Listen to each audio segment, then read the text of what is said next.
আজকে আমার বরের হচ্ছে চা করার পালা করেছে, মানে সবসময় তো আমি করি, তো আমি বললাম যে আজকে তুমি করো, কারণ তোমার হাতে চা খেতে আমার খুব ইচ্ছা হচ্ছে। ঠিক আছে, এই যে দেখি মুগলি, দেখি এই যে মুগলি ইন্ডাকশনে চা করেছে। গ্যাস শেষ তো কি করবো। এখন সবার বাড়ির যেখানে যা ইন্ডাকশন আছে, স্টোভ আছে, জনতা আছে, সব বের হয়ে গেছে। আই থিঙ্ক বেশিরভাগ মানুষের বাড়িতে তাই, তাই তো।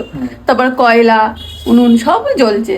যাই হোক, এখন আমার মুগলি চা করেছে, আমরা হচ্ছে চা খাবো। তো মুগলি চাটা কেমন করেছে আমি খেয়ে বলছি।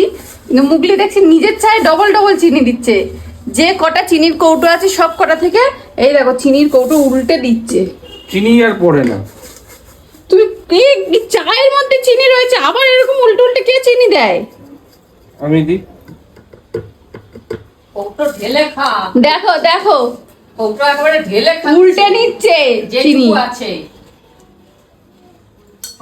মুগলি যখন ফুটো হবে তখন মায়ের একটা ব্যাপার আছে, কি? সন্ধ্যে 7টার মধ্যে যদি মা চাটা না খায় তাহলে মায়ের হয়ে যায় মুড গরম।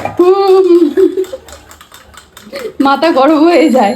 সে দেখি জোরে জোরে জিনিসপত্র ছুঁড়ে ছুঁড়ে ফেলবে, একটু ঘর ঝাড় দেবে, কিন্তু বলবে না যে চা কেন হয়নি। প্লিজ তো একটুখানি চা। দেখেছো, তাও বলবে না যে চাটা করো, বা দেরি হয়ে যাচ্ছে বা কিছু। জোরে জোরে জোরে দেখো ঘর মুছবে, জামা কাপড় গুছাবে কি। চলো চলো। রাগের মাথায় তখন মুখ থেকে কথা বেরোয় না, চা মানে লেট হয়ে গেলে।